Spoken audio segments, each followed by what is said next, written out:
Hello, and welcome to the Paula's Place podcast, where today I'm with Dr. Talat Habib. Talat, you're in Islamabad, Pakistan, and we first met on the facilitator training last year, the Attitudinal Healing International Facilitator Training.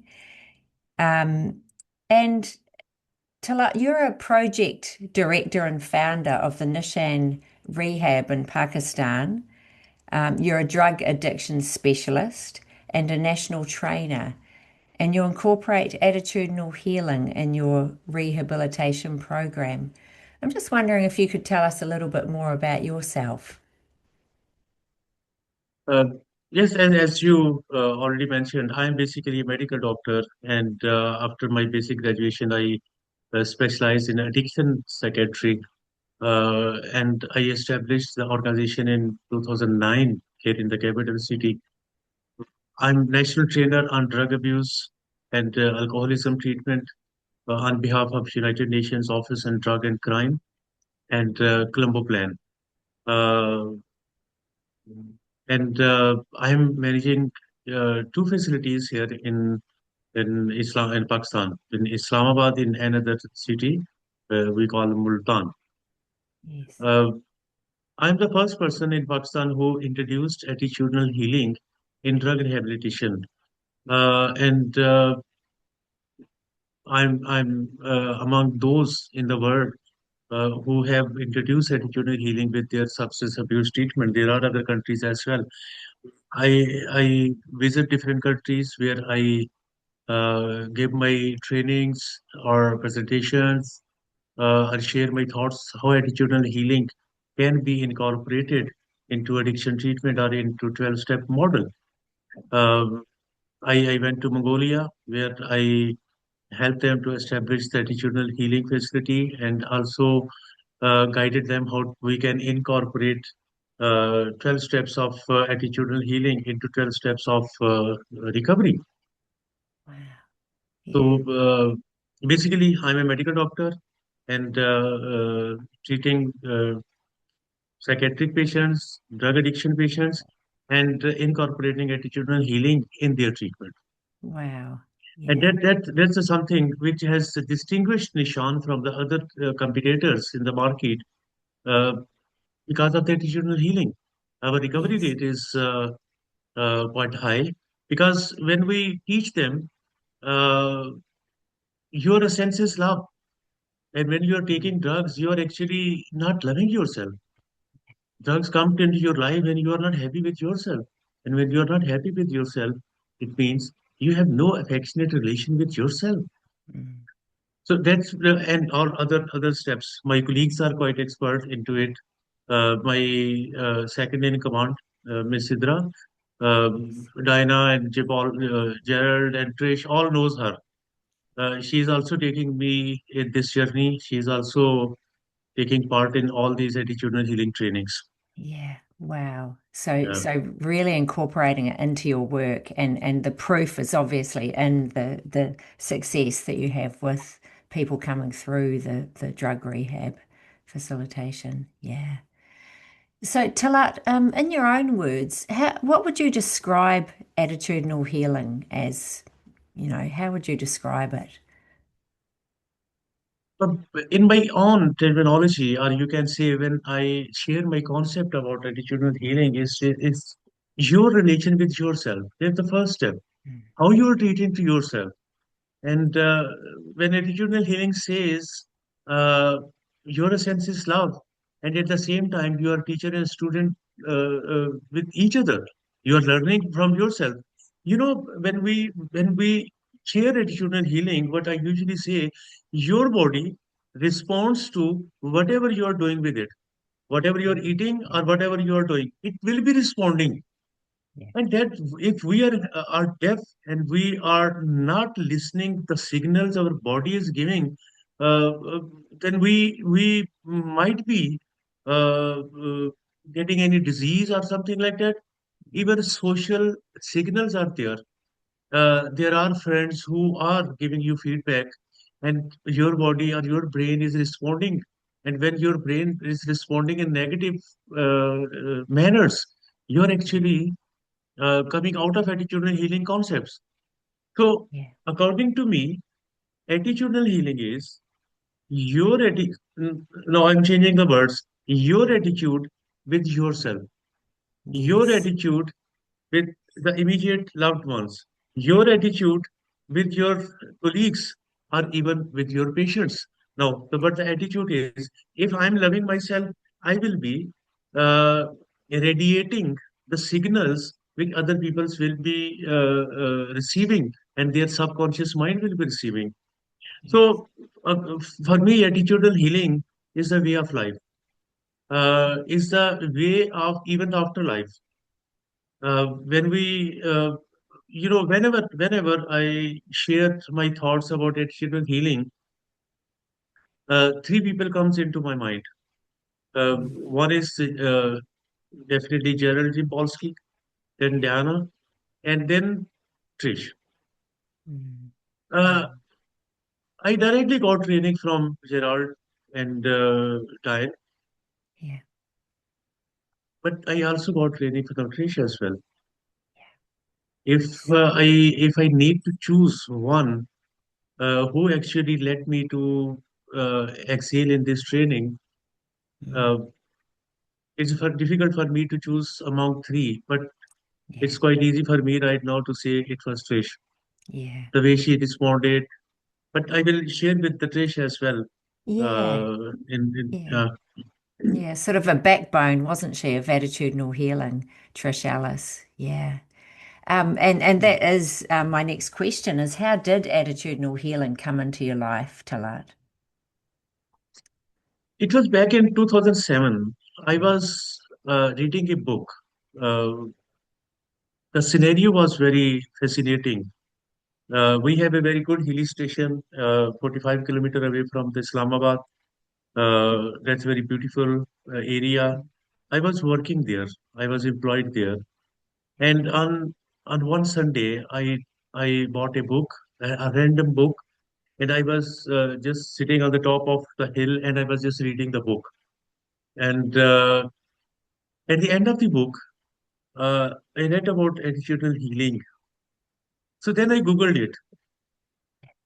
Then I searched about attitudinal healing. I came across the Trish's email address, and then I randomly sent her an email without knowing either I will get a reply or not. Mm. But it's amazing that I got reply within half an hour, and Yes. that was the first time. And then she sent me the literature, and um, she started guiding me through email. Initially, it was through email, Yeah. and she sent me literature in PDF. Okay, you can read this one, this one, this one. And Yeah. later on, she uh, set an appointment with Gerald Jampolsky and I. At Oh, that time, I was in Bangkok, and in those days, the Skype was actually the medium for communication, like just we are yes. doing it Zoom. Yeah. And I still remember all these scenes, even the room I was staying in a hotel, and Gerald and Diane. Still, I have the pictures of that meeting. And Yeah. then Gerald and Trish was also there.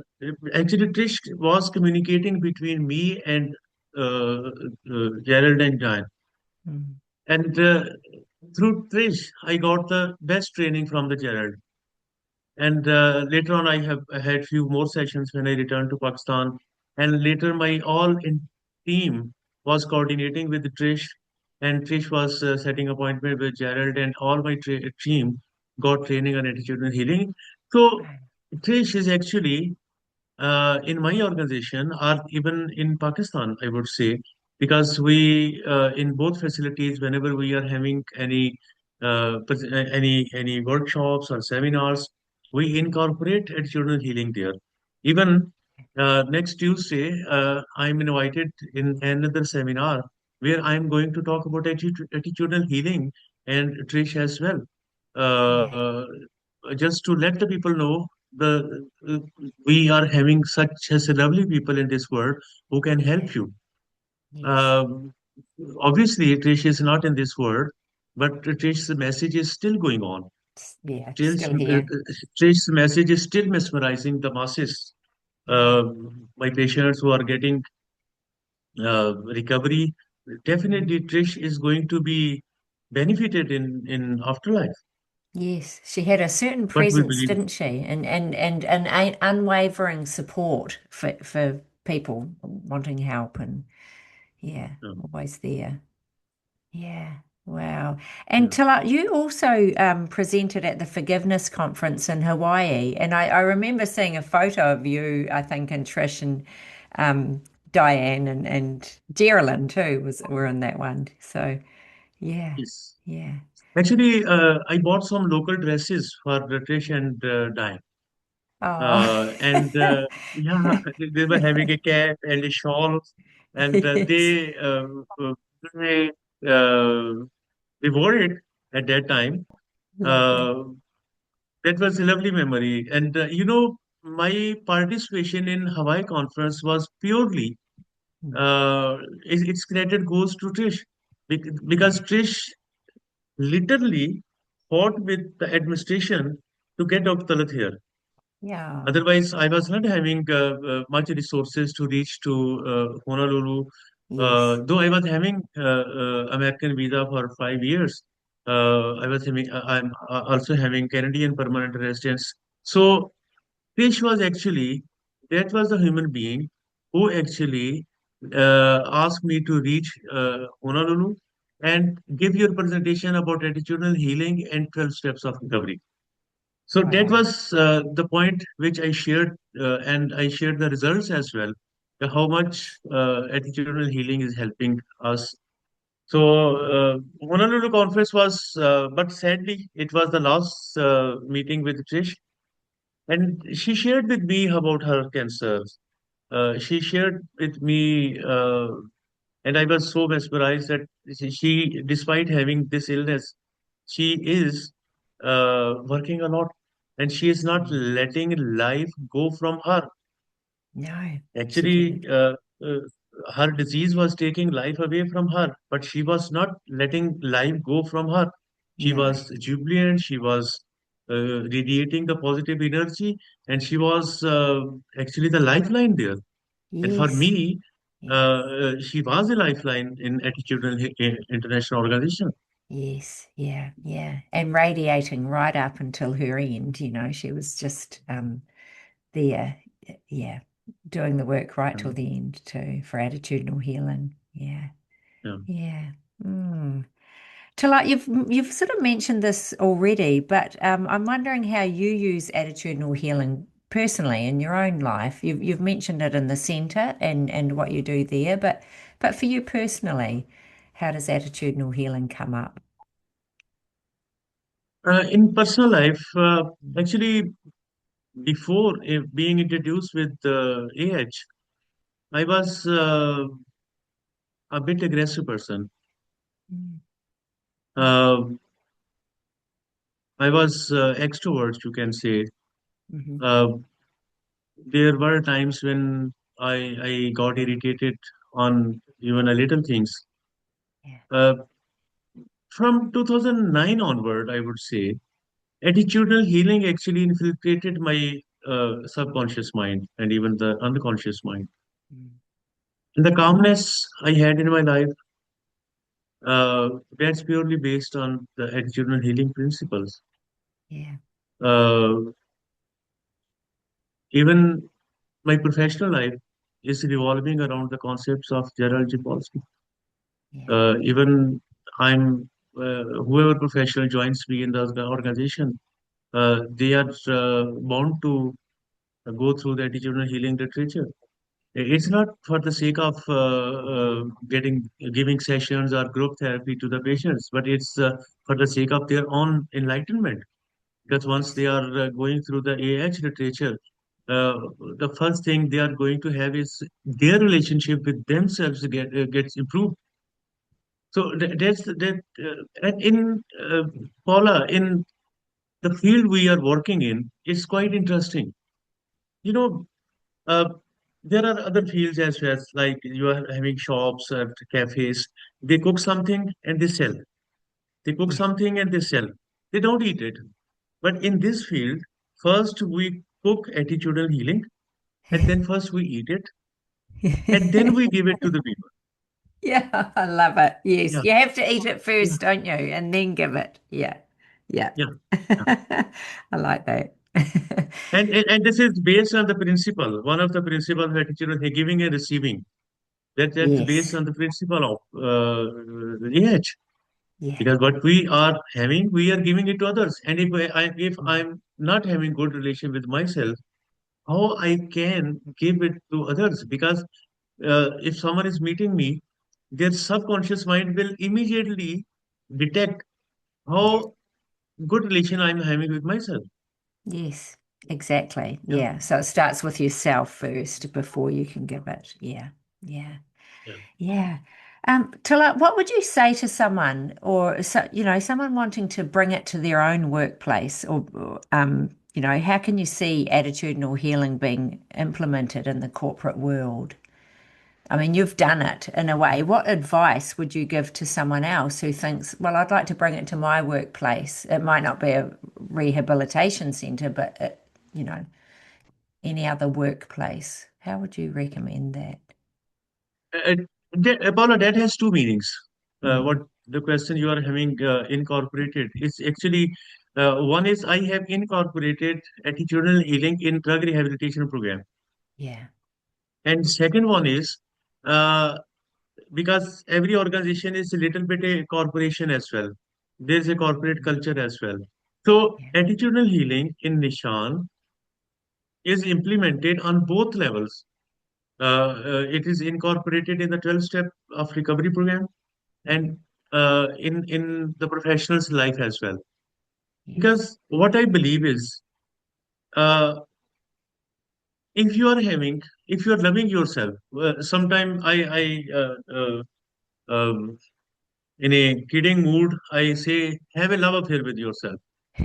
Why you are having love affair with others? Because if you are having love affair with yourself, you don't have to be worry about betrayal, or you don't have to be worry about if someone will be leaving you.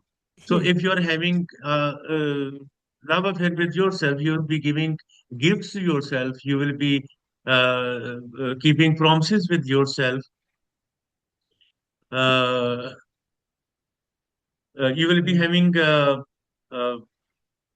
uh, even you don't need to have spend money on others. You can Yeah. spend money on yourself. Yes. Yeah. I Yeah. was having a professional. I was having a professional here who was not uh, well dressed. He was coming here with not properly shaved, not having proper clothes, something like that. Mhm. And Mhm. then I started giving some sessions to him about attitudinal healing. And when I came, that look, you are not having uh, good relationship with yourself.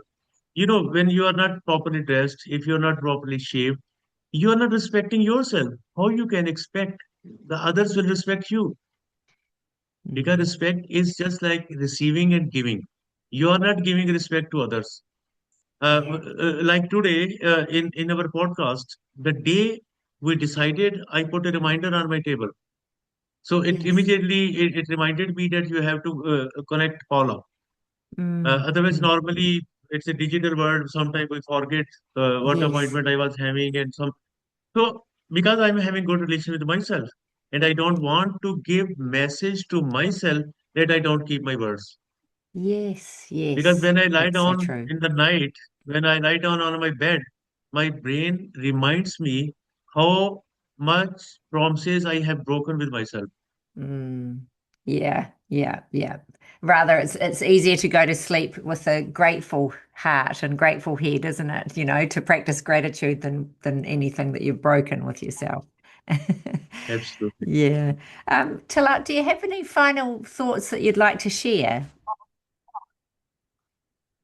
About Trish or Yeah, just attitudinal yeah, healing. about Trish, about attitudinal healing, just anything you'd like to share, anything you want to share with people listening. One thing about Trish is Mm. when we were in Honolulu, we were having the last dinner there, Yes.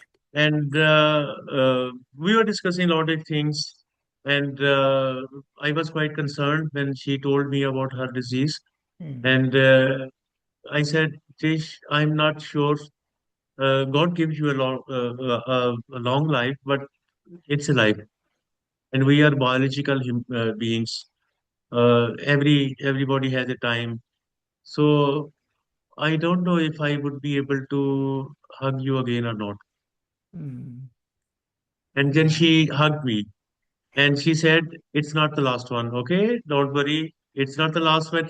Just like she was sympathizing with me as I am having a cancer and I will be in a trouble. Yeah.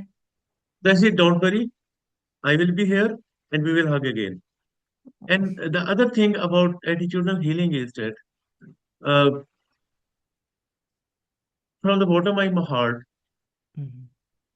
if attitudinal healing were not the part of Nishan Rehabilitation Program, we would not have got the success we were having right now in Pakistan. Yeah. Because all my competitors are they are just they are having continuously verbalizing or just sharing 12 steps of recovery. Mm. Uh, that is just a verbatim. But in Yeah. Nishan, we are living the 12 steps. Yeah. We are not Yeah. just sharing. We are practical examples in front of our patients, in Yes. front of our staff members. And uh, uh, if someone having a problem, they come to me and they know doctor will listen to us, and I guide them. And first I think, look, life is not a bed of roses. It's not a smooth journey. There Mm. are ups and downs, but you will be like the people with whom you are living. Yes. Yes. Your company matters, and you know the most important person you are living with is you. If Mm. you are giving a wrong message to yourself, you are not living with a good person. You have done something wrong, but you're not a wrong person. A mistake has been committed by you, but you are not uh, a human being who is full of errors. Yes. You have Exactly. hundreds of successes and only one setback. So that should not be equivalent to your 100 successes. So if attitudinal healing was not here, I would not have been that much satisfied with my professional and personal life. Yeah. Yeah. And it just, like I'm listening to what you're saying and just feeling that in my heart, that you're bringing me back to my essence, and that's what it sounds like you're doing for your clients, for your patients as well. Just bringing them back to their heart space too, back to love. Yeah, Yeah. Thank you. Yeah. yeah. Talat, thank you very much for joining me today. Very grateful. It's players, Paula. It's player. You called me and you remember. Mm. We are just like a family of attitudinal healing, Yes. and we are available for each other. I wish I could invite you here in Pakistan, and time will come when I will be arranging a conference and where I will be calling everyone, all the friends like you and Gerald, not Gerald. Um, Geraldine Lot and of other friends Alves as and such. yeah, Geraldine, yeah. yeah, Yes, Geraldine. yeah, She, yeah. she, she, she, she, she, she took care of me a lot in Yes. Honolulu Oh, because she's picking me up and then dropping me back and yeah. It even is. dropping at the airport. It is a lovely worldwide family, isn't it? So, yeah. Yeah, yeah, So, thank you very much, Talat, for joining me today. And hopefully, yes, we do meet in person sometime. yeah, sure, Thank you. sure. Okay. Thank you. Thank you. Yeah. Bye.